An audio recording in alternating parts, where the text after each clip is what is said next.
के बारे में स्टडी करेंगे।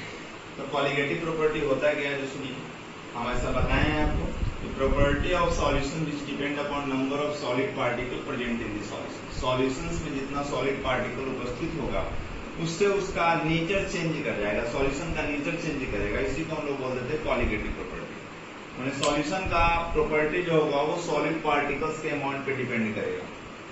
तो 4 तरह का कॉलिगेटिव प्रॉपर्टी होता है। हाँ, कॉलिगेटिव प्रॉपर्टी 4 टाइप का होता है। पहला बोल रहा है relative lowering in vapour pressure.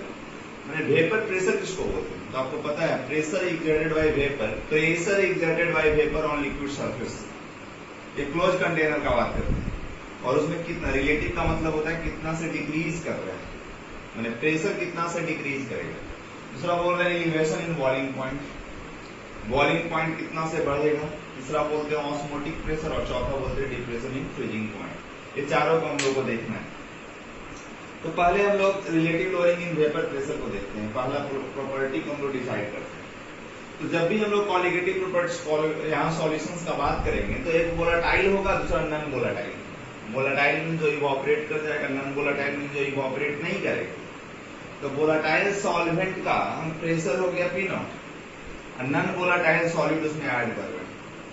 हाँ, तो वोलेटाइल का हो गया P0, उसमें नॉन वोलेटाइल जब ऐड करेंगे तो स्वाभाविक है कि इसका प्रेशर को कुछ ना कुछ घटा देगा, क्योंकि ये प्रेशर को क्या करेगा, एब्जॉर्ब करेगा। ये जो उड़ने वाला था, ये नॉन वोलेटाइल डालेंगे तो वो क्या करेगा, प्रेशर को एब्जॉर्ब कर लेगा, और इसका प्रेशर क्या हो जाएगा, कम हो जाएगा। मैंने सॉल्वेंट का प्रेशर ज्यादा होगा और सॉल्यूशन का प्रेशर कम हो जाएगा। इस तरीका से आप यहाँ पे बात कर सकते हैं।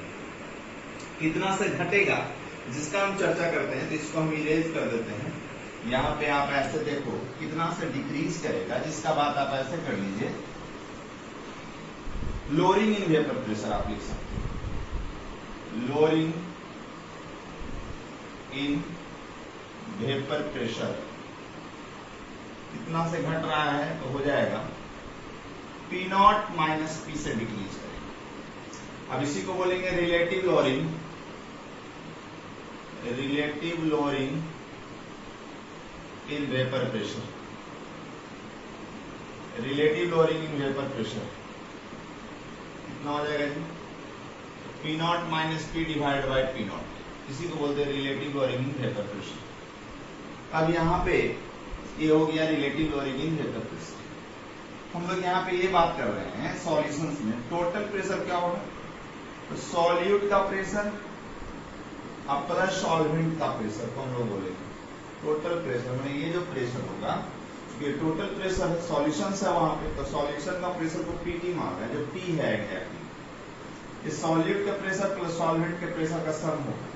और रॉड्स लॉ से आपको पता है कि इसको लिख सकते हैं P0 solute into mole fraction of solute plus P0 solvent into mole fraction of solvent. और यहाँ पे P0 सॉल्यूट का वैल्यू कितना होगा, ये सॉल्यूट है, इवोपरेट नहीं करेगा, इवोपरेट नहीं करेगा, नॉन वोलेटाइल है, इसका मतलब होगा कि ये बैठा रहेगा, बैठा रहेगा तो इसका प्रेशर को हम लोग 0 मान लेंगे। तो 0 इंटू समथिंग ये वाला वैल्यू को क्या करेंगे, नेग्लेक्ट कर देंगे, ये वाला वैल्यू आपका खत्म हो जाएगा। तो हम लोग यहाँ पे इसको ऐसे लिख सकते हैं, P equals to P0 solvent जो वोलेटाइल है, और ये सॉल्वेंट तो मोल फ्रैक्शन है ना, इसको लिख सकते हो 1 minus mole fraction of solute, ऐसा आप लिख सकते हैं। और आप इसको और अच्छे से लिखो तो P0 माइनस P0 है, जब भी है तो वो सॉल्वेंट का है, सॉल्वेंट का प्रेशर। सॉल्यूट तो चूंकि नॉन वोलेटाइल है, वो तो प्रेशर लगाएगा नहीं, उसका प्रेशर को हम लोग 0 मान लेते हैं। अब यहाँ पे हो गया P0 minus P0 into mole fraction of solute, है ना, आप ऐसा लिख सकते हैं। अब ऐसा करो, इसको इधर ले जाइए, तो हो जाएगा P0 into mole fraction of solute P0 minus P, इस तरीका से। और आप यहाँ पे इस तरीका से बोलेंगे मोल फ्रैक्शन ऑफ सॉल्यूट बराबर क्या होगा, तो P0 minus P divide by P0, है ना। तो ये हो गया relative lowering in vapour pressure. इसको हम लोग इस तरीका से काम कर लेंगे, P0 minus P divide by P0 is equals to mole fraction of non volatile solute. तो आप यहाँ से ये वाला रिलेशन आपके पास में आ गया, relative lowering in vapour pressure इसी को बोल रहे हैं, जो मोल फ्रैक्शन ऑफ सॉल्यूट के बराबर होगा। सॉलिड कैसा है, नॉन वोलेटाइल। मोल फ्रैक्शन कैसे निकालते हैं, तो आपको पता है कि जिसका निकालना होगा उसका नंबर ऑफ मोल ऊपर में और टोटल नंबर ऑफ मोल क्या करते हैं, नीचे में कर लेते हैं। अब यहाँ से इसी को बोलते थे P not minus P divide by P not को हम लोग बोलते थे relative lowering in vapour pressure. मैंने शुरू का प्रेशर माइनस सॉल्यूशन का प्रेशर बाई शुरू का प्रेशर को ले लेते हैं, तो इसी को हम लोग बोल देते हैं relative lowering in vapour pressure. Now अगर सॉलिड पार्टिकल्स, ये सॉलिड पार्टिकल्स जो ऐड किए थे सॉल्यूशंस में, अगर वो डिसोसिएट और एसोसिएट करेगा तो आई का वैल्यू चेंज करेगा। तो हम ऐसे लिख देते हैं इफ सॉल्यूट पार्टिकल्स डिसोसिएट और एसोसिएट, पार्टिकल्स डिसोसिएट और associate, then P naught minus P divided by P naught is equals to I into mole fraction of solute। इस तरीका से हम लोग बात कर रहे हैं, है ना। I into mole fraction of solute, I का वैल्यू डिपेंड करेगा कि वो सॉलिड पार्टिकल्स कैसा है, वो डिसोसिएट कर रहा है या एसोसिएट कर रहा है। I का वैल्यू डिसोसिएशन के केस में 1 से बड़ा होगा और एसोसिएशन के केस में 1 से छोटा होगा।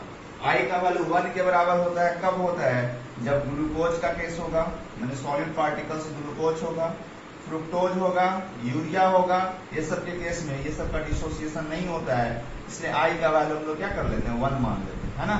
जो आपका जनरली यूज होता है क्वेश्चन में, ये सब वैल्यू यूज करता है ना। ग्लूकोज कभी डाल देगा, कभी यूरिया डाल देगा, कभी फ्रुक्टोज डाल देगा, तो इस सबका डिसोसिएशन नहीं होता है, ना एसोसिएशन होता है, इसलिए I का वैल्यू हम लोग यहाँ पे 1 कंसिडर कर लेते हैं। क्लियर हो गया। तो आपको ये वाला फॉर्मूला इंपॉर्टेंट हो गया, इसको याद रखना। पहला कॉलिगेटिव प्रॉपर्टी हम लोग ध्यान दिए कि अगर सॉलिड पार्टिकल्स डालते हैं तो उसका प्रेशर जो होगा, सॉल्वेंट का प्रेशर ज्यादा हो जाएगा, सॉल्यूशन का प्रेशर क्या हो जाएगा, कम हो जाएगा।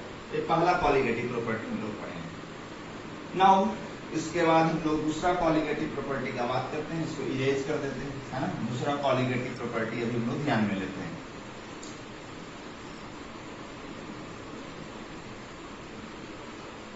स्टॉप है ना। कॉलिगेटिव प्रॉपर्टी का हम बात करते हैं, ऑस्मोटिक प्रेशर का हम बात करते हैं। ऑस्मोटिक प्रेशर क्या होता है, तो ऑस्मोटिक प्रेशर को हम पाई से लिखते हैं। एक तरह का प्रेशर है, प्रेशर क्या होता है, फोर्स बाई एरिया होता है। इकाई क्षेत्रफल पर जो ये प्रेशर फोर्स हम लोग लगाते हैं उसी को हम बोल देते हैं प्रेशर है। तो यहाँ पे हम कैसे कंसिडर करते हैं, यहाँ पे एक तरह का हम कंटेनर ले लेते हैं, इस तरह का कंटेनर है। उस टर्म को थोड़ा सा समझना होगा आपको, और ये हम ऐसे लिखिए, इसको आपको याद करना होगा, ये सेमी परमिएबल मेम्ब्रेन है। नाम ही से क्लियर है, सेमी मैंने होता आधा, परमिएबल मैंने पास होने देना, और मेम्ब्रेन का मतलब तो समझ ही रहे हैं। और ये वाला बात है, ये इधर है लो कंसंट्रेशन और इधर है हाई कंसंट्रेशन। ये लो कंसंट्रेशन का क्या मीनिंग होता है और हाई कंसंट्रेशन का मीनिंग क्या होता है। तो लो कंसंट्रेशन का मतलब आप समझो कि जहां पे सॉल्यूट कम है, लेस सॉल्यूट मोर सॉल्वेंट, है ना, इस तरीका से बात हम करते हैं, लेस सॉल्यूट मोर सॉल्वेंट। और हाई कंसंट्रेशन में हम बोलते हैं मोर सॉल्यूट लेस सॉल्वेंट, माने ये गाढ़ा सॉल्यूशन हो गया। हाई कंसंट्रेशन का मतलब हो गया ये गाढ़ा है, लो कंसंट्रेशन का मतलब क्या हो गया बाबू, ये पतला है। अब आप हमको बताओ कि लिक्विड किधर से किधर मूव करेगा, तो आप बोलोगे कि लिक्विड इधर से इधर मूव करेगा, क्योंकि पतला वाला जो होगा वो गाढ़ा की ओर मूव करेगा। ये तो आपको समझ में आता है, क्योंकि गाढ़ा वाला का क्या होगा, यहाँ पे मूविंग टेंडेंसी जो होगा वो कम होगा, वो मूव नहीं करना चाहेगा, क्योंकि पतला वाला क्या होगा, वो मूव करेगा। यहाँ पे आपको ये समझ में आया कि लिक्विड ऑटोमेटिक मूव करेगा, कोई कहेगा नहीं इसको, लिक्विड इधर से इधर जाने लगेगा। इस प्रोसेस को हम बोलते हैं ऑस्मोसिस है। कोई पूछेगा ऑस्मोसिस क्या है, ऑस्मोसिस एक नया टर्म है, इस टर्म को आप याद कर लो। ऑस्मोसिस क्या होता है, हम बोलेंगे minimum external pressure, minimum external pressure applied to just stop, एक मिनट, ऑस्मोसिस है ना, ऑस्मोसिस में आप ऐसे लिखो, process by which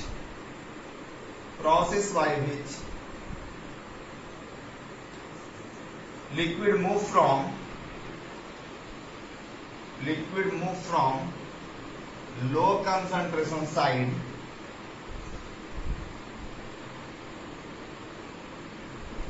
to high concentration side। Liquid जो है लो कंसंट्रेशन साइड से हाई कंसंट्रेशन साइड की ओर मूव करने लगता है, इसी प्रोसेस को हम बोल देते हैं ऑस्मोसिस है। और इसको रोकने के लिए एक बाहर से प्रेशर लगाते हैं, इस प्रेशर को हम बोल देते हैं ऑस्मोटिक प्रेशर। तो आपसे कोई पूछेगा ऑस्मोटिक प्रेशर क्या है, तो आप उसको ऐसे एक्सप्लेन कर दो कि minimum external pressure applied to just stop osmosis. Osmosis के रोकने के लिए इधर से इधर लिक्विड आ रहा था, इधर से इधर लिक्विड आ रहा था, उसको रोकने के लिए बाहर से एक प्रेशर लगाते हैं, उस प्रेशर को हम बोलते हैं ऑस्मोटिक प्रेशर। इसको हम ऐसे लिख दो, minimum external pressure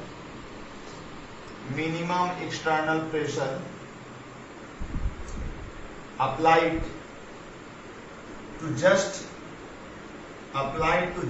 stop osmosis है ना। बाहर से एक प्रेशर लगाते हैं इसको रोकने के लिए, उसी प्रेशर को हम बोल देते हैं ऑस्मोटिक प्रेशर। क्लियर? तो ऑस्मोटिक प्रेशर का वैल्यू जो होता है वो डायरेक्टली प्रोपोर्शनल होता है कंसंट्रेशन का, माने प्रेशर उतना ही ज्यादा होगा जितना कंसंट्रेशन ज्यादा होगा, डायरेक्टली प्रोपोर्शनल। कंसंट्रेशन क्या होता है जो आपको पता है, कंसंट्रेशन को बोलते हैं N/V, number of mole per unit volume. और बोलेंगे ऑस्मोटिक प्रेशर डायरेक्टली प्रोपोर्शनल होता है टेम्परेचर का, टेम्परेचर का भी डायरेक्टली प्रोपोर्शनल होता है। तो यहाँ पे माने प्रेशर उतना ही ज्यादा होगा जितना टेम्परेचर, अगर टेम्परेचर का वैल्यू बढ़ाएंगे तो प्रेशर का वैल्यू बढ़ेगा। और यहाँ पे हम ये भी कह सकते हैं पाई डायरेक्टली प्रोपोर्शनल होगा C/T का। अगर कंसंट्रेशन बढ़ेगा तो टेम्परेचर घटेगा, अगर टेम्परेचर बढ़ेगा तो कंसंट्रेशन घटेगा। और यहाँ पे हम बोल सकते हैं जब प्रोपोर्शनलिटी को हटाते हैं तो एक कांस्टेंट लगा देते हैं और जिसको हम R बोल देते हैं, CRT आपको याद रखना होगा, ये फॉर्मूला हो गया जी। Pi equals to CRT। R क्या है? तो R आप याद करोगे कि R को बोलते हैं यूनिवर्सल गैस कांस्टेंट, जिसका वैल्यू 2 हम लोग लेते हैं। एक वैल्यू होता है 0.0821 एटमॉस्फेयर लीटर पर मोल पर केल्विन होता है। R का वैल्यू ये होता है, आपको याद रखना होगा R का वैल्यू। और दूसरा वैल्यू होता है R का 8.314 जूल पर मोल पर केल्विन होता है, ये वाला वैल्यू होता है R का, है ना। तो R का ये वाला वैल्यू हो गया और ये वाला वैल्यू हो गया। इसको हम बोलते हैं ऐसा यूनिट में है और इसको हम बोलते हैं ऐसे ही है, मीन्स अगर प्रेशर का वैल्यू ATM में मांगेगा तो वो वाला वैल्यू लेंगे, अगर प्रेशर का वैल्यू न्यूटन पर मीटर स्क्वायर में मांगेगा या पास्कल में मांगेगा तो R का ये वाला वैल्यू लेंगे। तो आप डाटा देख लोगे क्वेश्चन में कौन सा यूज करना है, उसके अकॉर्डिंग आप ये वाला यूज कर लेंगे। ऐसे जनरली यही वाला यूज करते हैं ज्यादातर, क्योंकि यहाँ पे प्रेशर हम देखते हैं कि ATM में दिया रहता है, और नहीं तो नहीं ये दिया रहेगा तो आपको R का वैल्यू ये वाला कंसीडर करना होगा। क्लियर? जैसा कि हम बताएं पाई इक्वल्स टू CRT होता है, ये वाला फॉर्मूला आपको याद रखना है। C का मतलब कंसंट्रेशन, R का मतलब यूनिवर्सल गैस कांस्टेंट है जिसका 2 वैल्यू होता है, T का मतलब टेम्परेचर होता है। अब अगर solute particles, if solute particles dissociate और एसोसिएट, अगर डिसोसिएशन का केस होगा और एसोसिएशन का केस होगा, उस कंडीशन में I का वैल्यू चेंज करेगा, डिसोसिएट और associate, then pi is equals to ICRT, ये वाला फॉर्मूला आप यूज कर लोगे, pi equals to ICRT। I का मतलब हो गया बॉन्ड ऑफ फैक्टर, C का मतलब हो गया कंसंट्रेशन। I का वैल्यू डिपेंड करेगा कैसा सॉलिड पार्टिकल्स यूज कर रहे हैं वहां पे हम लोग। एक टर्म था यहाँ पे सेमी परमिएबल मेम्ब्रेन, उसको तो क्या होता है, सेमी परमिएबल मेम्ब्रेन किसको बोलते हैं? तो आप ऐसे ध्यान दो, इसमें अगर पूछेगा तो आप इसको लिखोगे मेम्ब्रेन मीन्स एक लेयर होता है जो क्या करता है, membrane which permit the movement, आप ऐसे लिख देते हैं, इसका डिफाइन कर देते हैं, membrane which permit the movement of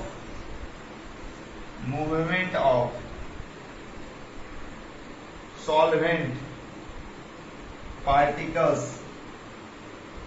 while prevent the movement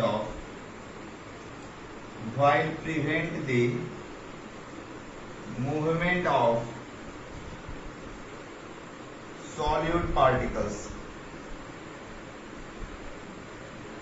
है ना। वैसा मेम्ब्रेन जो सॉल्वेंट को पास करने देगा, जबकि सॉल्यूट को रोक लेगा, आधा पास करेगा आधा रोक लेगा, उसी को हम बोलते हैं सेमी परमिएबल मेम्ब्रेन।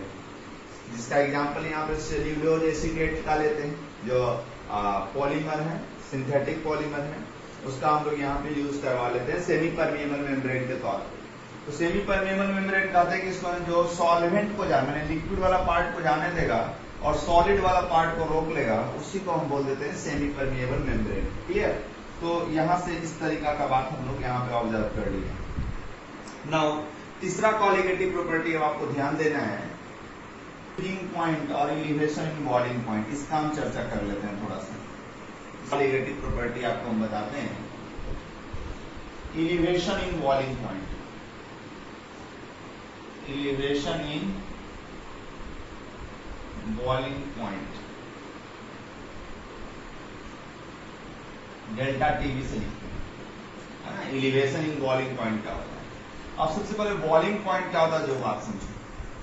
तो बॉइलिंग पॉइंट के बारे में आप बताएंगे कि minimum temperature at which vapour pressure is equal to atmospheric pressure. आप ये समझो कि वैसा कम से कम टेम्परेचर जिसमें वेपर प्रेशर एटमॉस्फेरिक प्रेशर के बराबर हो जाएगा, उसी टेम्परेचर को हम बोलते हैं बॉइलिंग पॉइंट। और वाटर का बॉइलिंग पॉइंट जो होता है, water boiling point 100 degree Celsius होता है। वाटर का बॉइलिंग पॉइंट जो होता है वो 100 डिग्री सेल्सियस होता है। मीन्स इसका मतलब ये हो गया कि ये 373 केल्विन होता है। हम लोग ये भी बोल सकते हैं elevation in boiling point, water माने वाटर का बॉइलिंग पॉइंट 100 डिग्री सेल्सियस होता है। मीन्स 100 डिग्री टेम्परेचर पे इसका वेपर प्रेशर किसके बराबर हो गया? एटमॉस्फेरिक प्रेशर के बराबर हो गया। इसी टेम्परेचर को हम बोल देते हैं बॉयल करता है ना, उस टेम्परेचर पे बॉयल करने लगता है। तो जैसे कि आपको पता है कि आप जैसे यहाँ से चले जाओ, कुछ हाइट ऊपर चले जाओ, है ना, पिकनिक मनाने कभी गए हूँ, तो देखते क्या है कि वहां पे खाना जल्दी बन जाता है। क्यों खाना जल्दी बन जाता है? क्योंकि जैसे जैसे हाइट पे जाते हैं, मान लीजिए आप राजगीर गए हो, पहाड़ पे गए पिकनिक मनाने, तो वहां पे प्रेशर क्या होता है? डिक्रीज कर जाता है। प्रेशर जैसे डिक्रीज करेगा तो वहां पे उसका बॉइलिंग पॉइंट क्या हो जाएगा? घट जाएगा। मीन्स जो 100 डिग्री पे बनना चाहिए वो आपका 90-95 डिग्री पे ही क्या कर जाएगा? वो बॉयल कर जाएगा। इसका मतलब होगा वहां पे आपका खाना क्या हो जाएगा? जल्दी पक जाता है ना, लेकिन थोड़ा सा कच्चा रहेगा, उसको सफिशिएंट हीट नहीं मिलेगा तो वो क्या होगा? थोड़ा सा कच्चा रहेगा। तो बॉइलिंग पॉइंट का मतलब यही होता है कि जिस टेम्परेचर पे उसका वेपर प्रेशर एटमॉस्फेरिक प्रेशर के बराबर होना चाहिए। और हम लोग कॉलिगेटिव प्रॉपर्टी का बात कर रहे हैं, तो कॉलिगेटिव प्रॉपर्टी में तो आपको यहाँ पता ही है कि एक वोलाटाइल लेते हैं और दूसरा क्या लेते हैं? नॉन वोलाटाइल लेते हैं।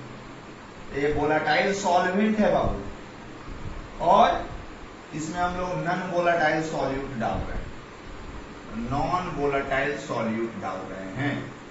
मान लो कुछ भी ले सकते हो, ग्लूकोज ले सकते हैं, यूरिया ले सकते हैं, सुक्रोज ले सकते हैं, जो मन में होगा वो ले लीजिएगा। और ये आपका इधर क्या बन रहा है? सॉल्यूशंस बन रहा है। तो आप बताओ हमसे कि शुरू का बॉइलिंग पॉइंट अगर हम मान लेते हैं टीबी है, इसका टीबी है, और जब आप इसमें नॉन वोलाटाइल सॉल्यूट डाल देंगे तो इसका बॉइलिंग पॉइंट चेंज करेगा कि नहीं करेगा? करेगा, जरूर करेगा, है ना। आप चीनी को ही डाल के देखो, जब प्योर वाटर था तो उसका बॉइलिंग पॉइंट 100 डिग्री सेल्सियस होगा। जब चीनी डाल देंगे तो वो 100 पे बॉयल नहीं करेगा, उसका कुछ ना कुछ टेम्परेचर बढ़ जाएगा। इसी को हम बोल देते हैं एलिवेशन का मतलब होता है बढ़ना। तो एलिवेशन का मतलब होता है बढ़ना, और यहाँ पे हम ऐसे बोल सकते हैं elevation in boiling point. Elevation in boiling point कितना हो जाएगा बाबू? तो जो ज्यादा है उसमें से कम वाला को क्या करेंगे? घटा देंगे। मीन्स इसको हम बोल देंगे डेल्टा टीवी, हम बोल देंगे डेल्टा टीवी। और यहाँ पे हम लोग इस तरीका से बात करेंगे कि डेल्टा टीवी डायरेक्टली प्रोपोर्शनल होगा मोलरिटी का। डेल्टा टीवी डायरेक्टली प्रोपोर्शनल होगा मोलरिटी का। और ये भी हम कह सकते हैं कि डेल्टा टीवी जब प्रोपोर्शनलिटी को हटाते हैं तो एक कांस्टेंट लगा देते हैं केवी। केवी को क्या बोलते हैं? मोलर एलिवेशन कांस्टेंट बोल देते हैं। केवी को बोलते हैं मोलर एलिवेशन कांस्टेंट। और जो वैल्यू फिक्स होता है वो डिपेंड करता है कि कैसा सॉल्वेंट ले रहे हैं, यहाँ पे उस पर डिपेंड करता है केवी का वैल्यू। अगर सॉलिड पार्टिकल डिसोसिएट और एसोसिएट करेगा तो delta TV is equal to I into KV into molarity हम लोग ले लेंगे। I into KV into molarity, इस तरीका से हम लोग बात कर लेंगे। कि अगर डिसोसिएशन और एसोसिएशन का केस होगा तो वो डिपेंड करेगा कि आई का वैल्यू क्या लेना चाहिए यहाँ पे, है ना। तो इस तरीका से हम लोग यहाँ पे बात कर लेंगे। फॉर्मूला हो गया आपका डेल्टा टीवी बराबर आई इंटू केवी इंटू मोललिटी हो गया। तो यहाँ पे हम बोले कि एलिवेशन इन बॉइलिंग पॉइंट जो होगा कितना से बढ़ेगा, तो ये हो गया फाइनल टेम्परेचर और माइनस इनिशियल टेम्परेचर। क्योंकि आपको पता ही है कि जब सॉल्यूट को डालेंगे तो इसका टेम्परेचर है जो बढ़ ही जाएगा, और ये एक्सपेरिमेंटली पता होता है कि डेल्टा टीवी डायरेक्टली प्रोपोर्शनल होता है मोललिटी का। तो आप ये वाला फॉर्मूला को आप याद कर लोगे, और केवी का मतलब आपको बता देते हैं कि मोलल एलिवेशन कांस्टेंट होता है जो डिपेंड करता है सॉल्वेंट पार्टिकल्स पे। किसका है उस पे वो क्वेश्चंस में आपको गिवन होगा। Delta TV equals to I into KV into molality. आपको मोललिटी का फॉर्मूला पता है ना। अब इसके बाद हमको देखिए इसका एक प्लॉट खींचना चाहते हैं हम। इसका प्लॉट तो वेपर प्रेशर वर्सेस टेम्परेचर का प्लॉट खींचना चाहते हैं। Vapour pressure versus temperature, vapour pressure ले लेते हैं या टेम्परेचर ले लेते हैं, इसका प्लॉट लेना चाह रहे हैं। तो वेपर प्रेशर हम ये फिक्स कर देते हैं। ये प्रेशर कितना है 180 एम, ये मान लेते हैं कि 180 एम। क्योंकि वाटर का हम लोग बात कर रहे हैं, यहाँ पे वाटर का बॉइलिंग पॉइंट 100 डिग्री सेल्सियस होता है। ये कोई सॉल्वेंट है, ये कोई सॉल्वेंट है ना, ये वोलाटाइल सॉल्वेंट। इस टेम्परेचर पे क्या करेगा, बॉयल करेगा, वोलाटाइल सॉल्वेंट। और यहाँ पे कोई हम सॉल्यूशंस ले रहे हैं, क्योंकि आपको पता है कि जब टेम्परेचर को मीन्स उसका टेम्परेचर बढ़ता ही है, सॉल्यूशन का टेम्परेचर क्या करेगा, इंक्रीज ही करेगा। इधर हम सॉल्यूशंस को कंसीडर कर लेते हैं। अब इसके बाद यहाँ पे आप क्या करो, आप नीचे ड्रॉ कर देते हैं, एक पॉइंट ड्रॉ कर देते हैं, और यहां से इस वाले टेम्परेचर को, सॉल्वेंट वाला को टीवी मान रहे थे और सॉल्यूशंस वाला को क्या मानेंगे, टीवी डैश। सॉल्यूशंस वाला को टीवी डैश। और यहाँ पे ये जो टेम्परेचर आया इसी को बोलते हैं एलिवेशन इन बॉइलिंग पॉइंट। इसी को डेल्टा टीवी से हम लोग डिनोट करते हैं, है ना। इसी को बोल देते हैं एलिवेशन इन बॉइलिंग पॉइंट। चलिए नाउ अगला हम लोग कॉलीगेटिव प्रॉपर्टी का बात करते हैं। अगला कॉलीगेटिव प्रॉपर्टी जो होता है वो होता है डिप्रेशन इन फ्रीजिंग पॉइंट।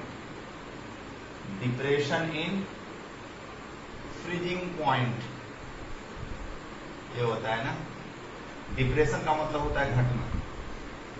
तो फ्रीजिंग पॉइंट किसको बोलते हैं, वैसा टेम्परेचर जिसपे लिक्विड जो होता है वो सॉलिड में कन्वर्ट कर जाता है। लिक्विड जो होगा वो सॉलिड में कन्वर्ट कर जाएगा। वो जिस टेम्परेचर पे होगा उसी टेम्परेचर को हम बोलते हैं freezing point of that solvent. वो फ्रीजिंग, जैसे वाटर का फ्रीजिंग पॉइंट 0 डिग्री सेल्सियस है, यानी 0 डिग्री पे वो लिक्विड जो है सॉलिड में कन्वर्ट कर जाता है, इसलिए हम बोलते हैं वाटर का फ्रीजिंग पॉइंट 0 डिग्री सेल्सियस है। नाउ यहाँ पे डिप्रेशन का मतलब क्या होता है, डिप्रेशन का मतलब होता है घटना।